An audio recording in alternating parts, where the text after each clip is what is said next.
you have started a decay process. There's nothing in the industry that I know of that will stop it other than avoidance, right? So you start a decay process. So now what you need to understand is that trees are not regenerative. They are not like us animals where you make a cut and everything goes away that was old and all this new stuff shows up. Trees are like, they have mechanisms in place to try to compartmentalize, they call. So there's an acronym, CODIT, C-O-D-I-T, compartmentalization of decay in trees. There are biological processes that jump into action that create walls in different parts of the tree to contain decomposition. So you're going to get some level of it. So understanding that now small, young trees, hand pruner cuts, geez, in 2-3 years, there's so much new wood there that it's so inconsequential. Old trees, 3-inch, 4-inch, 5-inch greater cuts, you're starting a process that you can't undo. So you need to know what's going to happen when you make those cuts, and that inevitably you're going to be concerned about load management, decay progression. Don't get too caught up over disease and death. That's a little more rare, but be very mindful that old trees can sustain less aggressive pruning than young trees.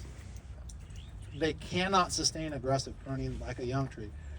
So I don't know how many of you used to make paper mache balloons. Anybody? Come on, just wasn't me. You know, you'd have a balloon in the middle, you dip the paper in the paste and you put it on there. Well, if I stay there all day dipping paper, eventually that balloon would be the size of like an air balloon, right? But in the middle is a balloon.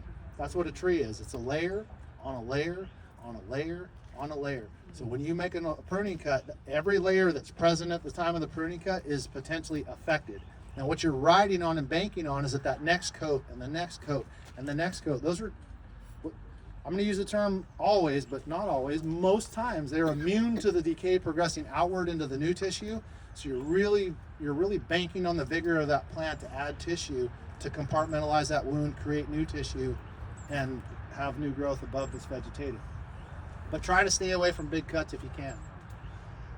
Old trees, you're looking at stuff like branch architecture. On that right-hand photo, you've got a lot of big branches, aspect ratio 1-to-1, like 4 times over in one location. Statistically speaking, you're at a higher risk of branch breakage. So you want to manage the load very well on those old trees. At the bottom, you've got a fungal canker right there. Those are eating away at some of the tissue. It doesn't mean the tree will die, but it's definitely going to create weakness in the plant. So you want to be mindful of how much load is above it. Come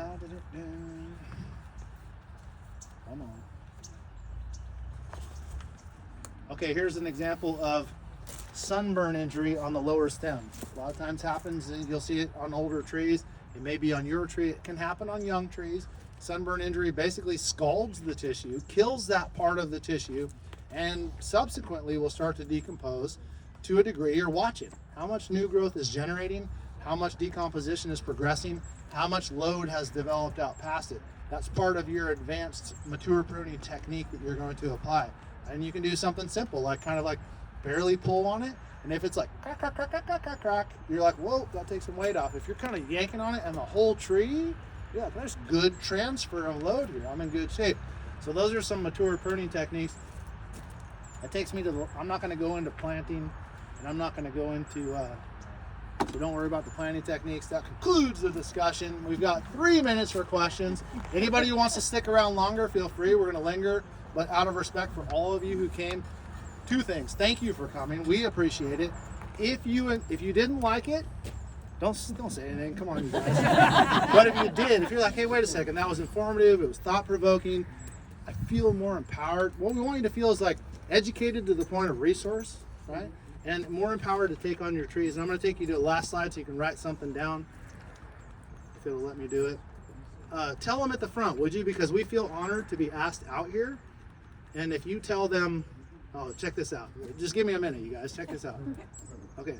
So let's remember why we do this, right? I took these photos to inspire all of us. Is when you walk out in the spring, and it's like, I don't know about you. Now, this is going to sound all cosmic, like I'm from another planet, but I can't help but stop and revere the beauty that nature has in its essence, right?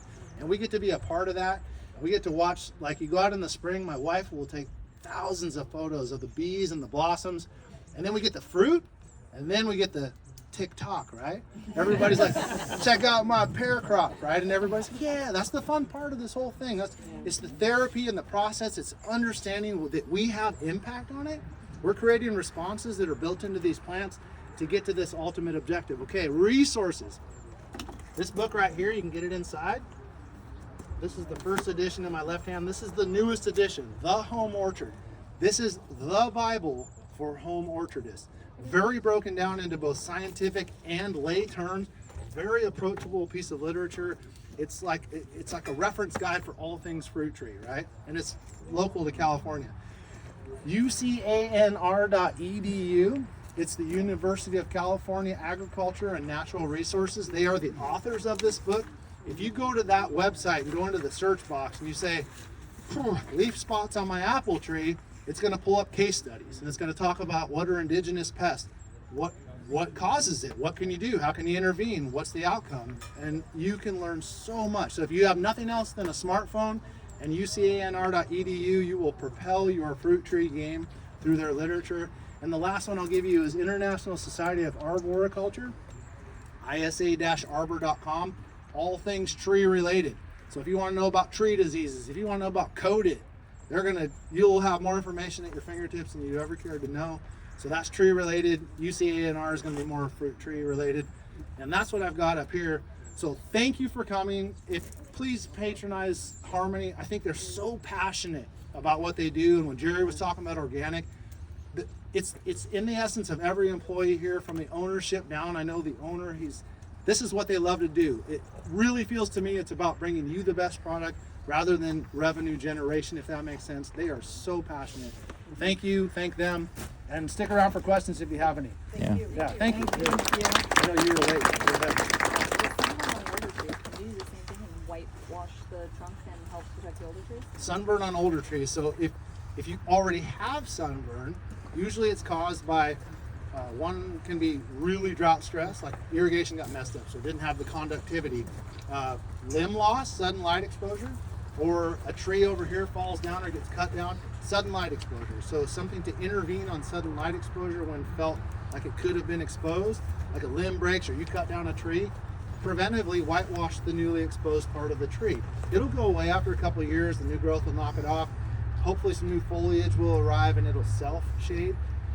If you walk into an orchard or you're like, oh gosh, I never knew this was sunburn, it's happening every year, you can kind of see it elongating on the branches, yes, whitewash it. That's usually the best course of action. There's not much else you can do. If you say you had a branch that was starting to sunburn, some species are incredibly sunburn sensitive. You can take some of the little twiggy shoots over here and you could try to pull them together to create shading. That could be an option. If there's nothing around, I mean, I've seen people go to the extremes of putting up shade structures to help at certain times of the year. The sunburn injury, usually it's only on the southwestern side, so it doesn't typically kill the plant, but undetected or unobserved, we see failures, and they're like, oh, too late, right? What trees primarily are really susceptible? More highly susceptible are your thin bark trees. Apples we see over pruning on apples at the wrong time of the year, like when people over prune in the summer. There you go, sunburn, right? Or a tree falls on one side of the yard or the irrigation fails. Apples, pears, not so much. I want to say like now we're going out of it, like Japanese maples, buckeyes, dogwoods, things that are very sensitive to sunlight. Lemons and plums. Lemons and plums? Or plums, yeah. Lemons, yeah. I mean, you can get sunburn on a citrus. Foliage is their friend. They're definitely adapted to heat, but not to direct light on the bark. And plums, yeah, you can also get it there. It's hard to do on purpose. It's usually on accident, but pretty much when in doubt, get some whitewashing. Another question. So the aggressive pruning you do in the winter when they're dormant, but then can you do gentle pruning throughout the year? Yeah, Okay. yeah. The question was, can you do gentle pruning throughout the year? There is a concept called summer pruning. So like on my young trees, let's follow Fred onto the open center, right? And let's neglect that factoid about the depth, right? It's just a simple math. I plant it, I head it, I paint it. I come back in, I don't know, May or June. And that thing is just alive with response growth. Well, I know that I only want, let's say 4 of those. I want, simple math, I want 1 in every 90 degrees. So I'm gonna space those out. I'm gonna thin off all those sprouts that I don't want, only leaving the 4 that I do want. And that's like May or June, right? So there's a second growth spurt you're gonna get toward the end of summer. So now I'm able to further capitalize on directing the growth through summer pruning. Now the only time that I've heard of summer pruning on mature trees would be cherries, for example, they'll prune them in the summer to try to keep the height managed. Apricots to get around that fungal concern. Or if you have like intensely thick apple trees, for example, you can do a little bit of discretionary sprout removal to get light down into where the fruit is. Summer pruning is a little less common on mature trees in my experience, but very common on, for the first 2 or 3 years, heck yeah, I have like 20 or 30 fruit trees. The second I'm going out for like an orchard walk, which I call, is my proprietary term, right? I'm always got my hand pruners because I'm walking through there. I'm like, ooh, suckers, right? I don't want to give those a lot of time to divert energy. So suckers are coming off. That's a little busy there. I don't need those branches. Oh, I want it to open up here. I'm doing all those asks incrementally, but I may only have like, I could fit it all in my pocket, how much I take off, but it's slowly tweaking my direction of growth. Instead of waiting and delaying, I'm getting it to happen a touch earlier. Does that make sense? Really good. Thank you. We have a donut peach tree that last year had a lot of fruit, but because of it, 2 or 3 big branches actually broke off. So what is a good practice, either Is from it a peach pruning, tree? a donut peach? The donut peach, okay. So Those what are is the a ones good that are kinda practice with? flat and broad? Yeah, exactly. They look like donuts. And is that a full-size tree or like a dwarf tree? About 6 feet high. Okay, and the question was again? It's like, when do you thin out the fruit to prevent this? Thinning. So the good question: when do you thin the fruit to prevent the likelihood of breakage due to fruit Right. overload? So my recommendation, again, I'm not the gospel on it. See where they recommend, but I'm usually thinning my fruit when it's like maybe the size of a quarter, because now it's established. We're probably out of the threat of frost, because frost can kill young fruit. If you have birds flying all around, they can knock some fruit off. So I usually wait until the fruit is kind of like, yeah, I'm here for the long haul. So I'll get into like maybe golf ball size. So that's when I start my thinning, because I've got fruit that's showing its ability to stick around. So I may do a preventive thinning then. Now I'm watching. I'm always watching the tree. If it started out like this and then it's starting to look all bowed over, it's getting a lot of load on it. So I may thin a little bit of the distal fruit to minimize loading. Or maybe I say, you know what, I'm just going to prop this limb with a board. I've got a handful of fence boards that sit in the orchard with notches in them. So I may run around and do some propping. So additional thinning, yes, sometimes. Sometimes it's as simple as, you know what, pluck, pluck, pluck. You know, and it brings everything down so the center of gravity is lower. Other times, it's like it's not that heavy, but you're worried. You can tie branches together. You can do 2 or 3 increments of tie. Tie and prop is a very temporary concept. So it's not like, 5 years ago I tied that tree up. You gotta be careful, because it'll start to girdle the stem. But thinning, usually it's one and done. Sometimes you'll do a touch of additional thinning, but usually it comes then into propping and tying. Does that answer the question? Yeah, thank you. Okay.